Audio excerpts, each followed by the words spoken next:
Alrighty, and this is Brian and Nick here with another Co-op Critics Party Chat, and this week we are talking about the releases of April 2017, and even though you're listening to this on Friday, which I want to say is the 7th, we have one of the biggest releases of the year that already came out, but there's still plenty of month to go, so we're going to jump right into it, and we're going to start with talking about Persona 5. Now, I know that I am I don't want to say a hardcore fan of the series, because I really only played one game, which was Persona 3, but are you excited at all about Persona coming out, Nick?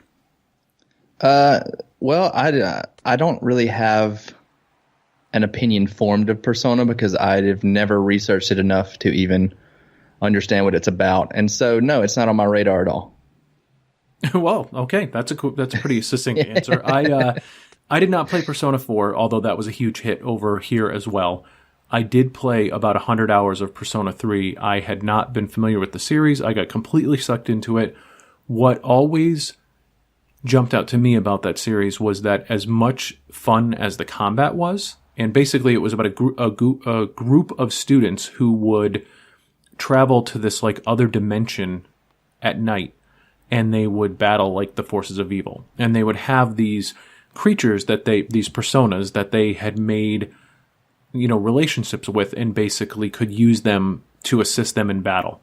And that stuff was all great. But what really drew me in about the Persona games was that during the day, you were going to school and you were managing relationships and you were meeting your classmates and you were joining clubs at school and things like that. And all of those things were like these things that you had to manage, and they affected the overall game. And for me, as someone who is an RPG nerd who, grew up playing D&D and stuff like that kind of stuff was super awesome to me. So it just had a different feel and a different flavor to it than any of the other games that, I think of when I think of RPGs, like the Bethesda games or, the BioWare games and stuff like that. Even though BioWare can be heavy on the relationship sometimes, Persona just kind of takes that to a different level, and that's what draws me to it. So I'm excited about Persona. I'm going to grab Persona for sure.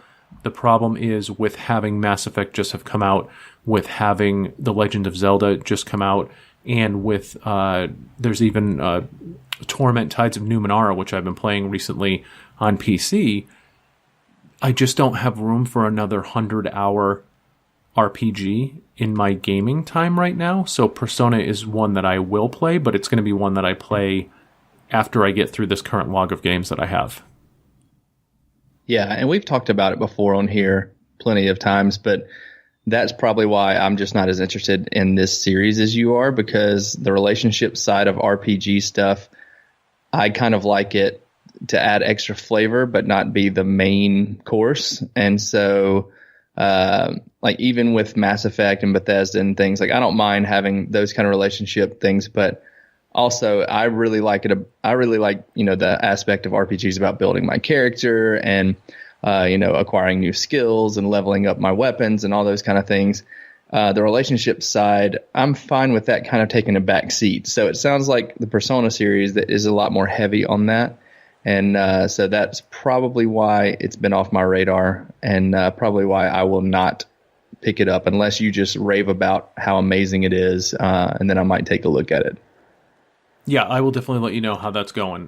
But one that I know that we are both excited about is coming out on the 7th of April, and that is Bulletstorm Full Clip Edition. Now, when that game came out in 2011, it was actually the first game that we did a Co-op Critics podcast about, and that was with Dan Evans way back in the day, and we both absolutely loved this game. It was a game that was all about the combat, and in fact, it was about combat and how creative you could be with it. If people remember, it had a scoring system where you got points for every kill, but you got extra points for sort of killing with flair. And there was tons of environmental hazards that you could use to get these crazy combos, and the weapons would get crazy, and you had like this energy leash that would pull people toward you, and you could then, you pull them in for the kill and that kind of stuff. And so it was just a crazy, over the top, totally ridiculous, super fun shooter that even had a little bit of like Vanquish in it, because it had the sliding mechanic where you could use it to kind of traverse the map and also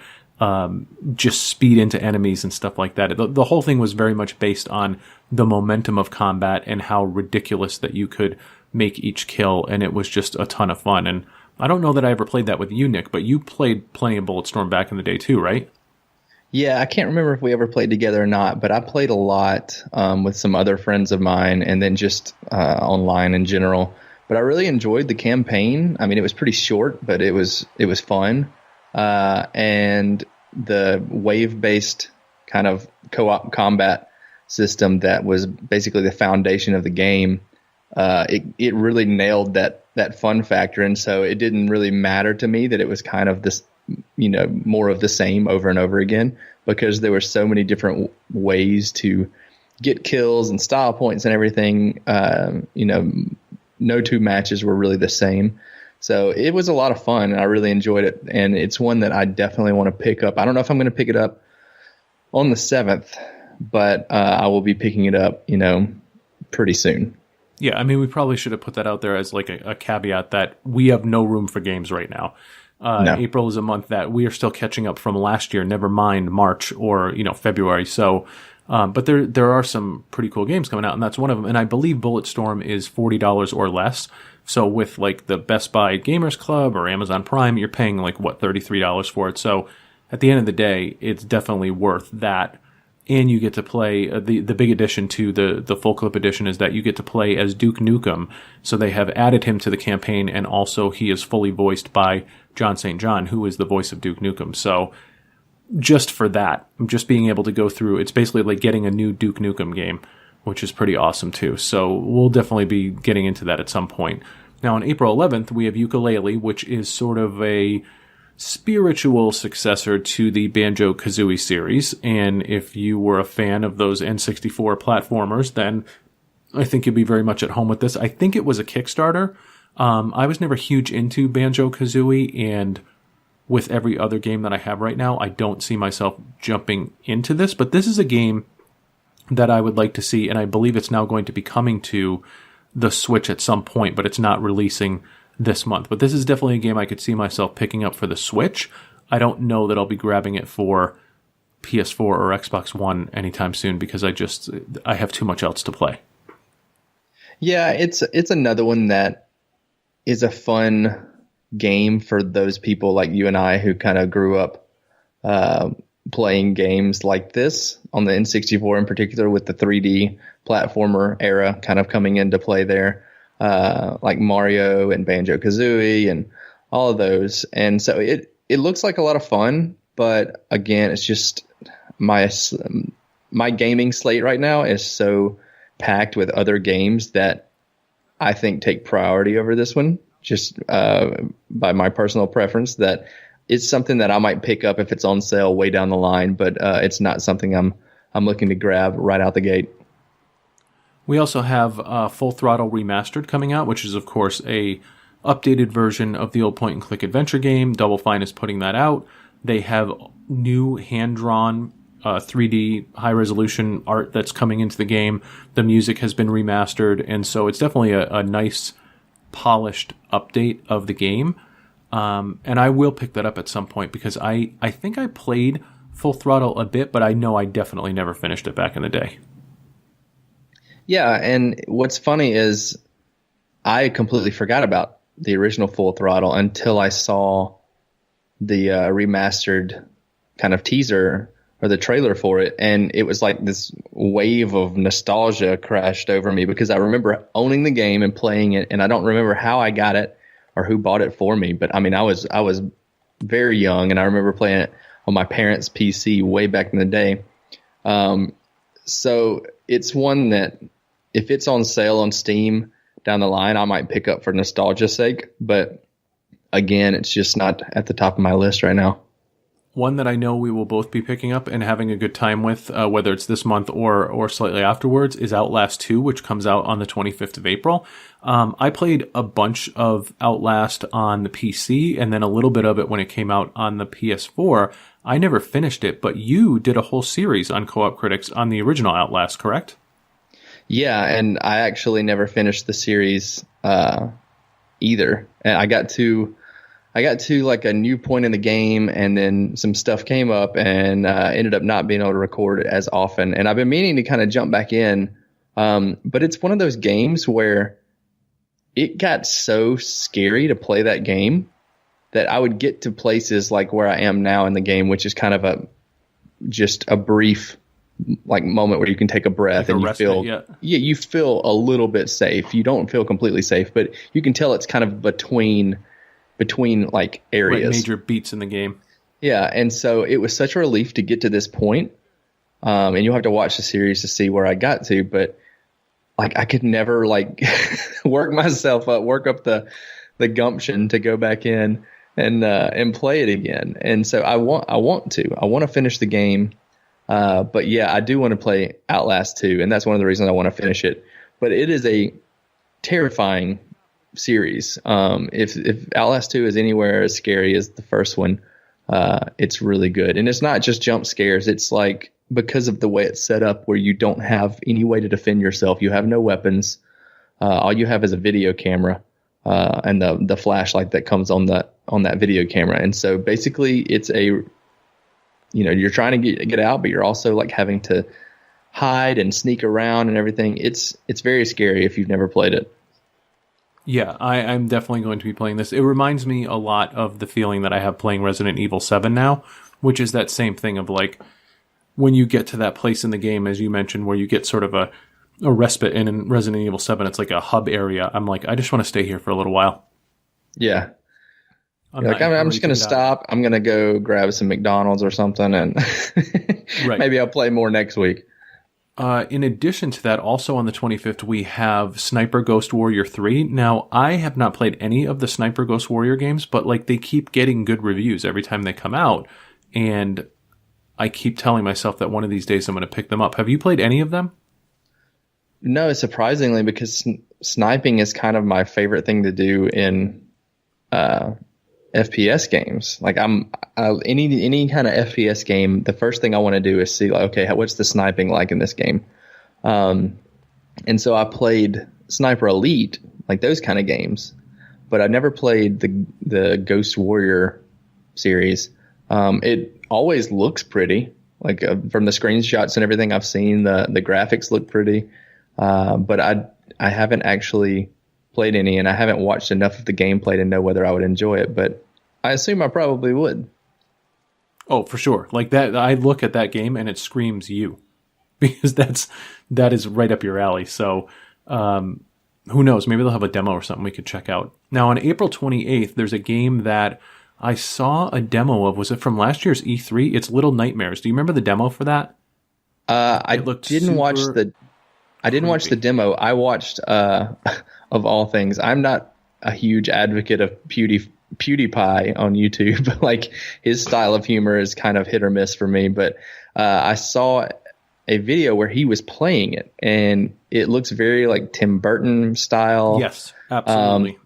But it looked really good. I liked it a lot. And it's kind of, I mean, I guess it's 2D, but it's kind of a little three-dimensional, because you can move, on the Z-axis there a little bit too. But it looks really cool and really, really creepy. And the same thing with Outlast, which is that you look like you're kind of having to sneak through certain areas and just not alert the people or the beings that you're in that area. So yeah, I definitely want to pick it up. I don't know if I'll pick it up on Xbox or PC. Probably PC.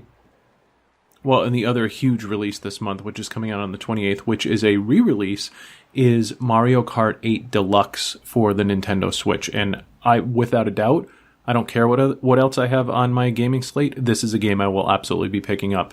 I'm having a lot of fun with the Switch, and I've really been liking a racing game, which I put a video up for last week, called Fast RMX.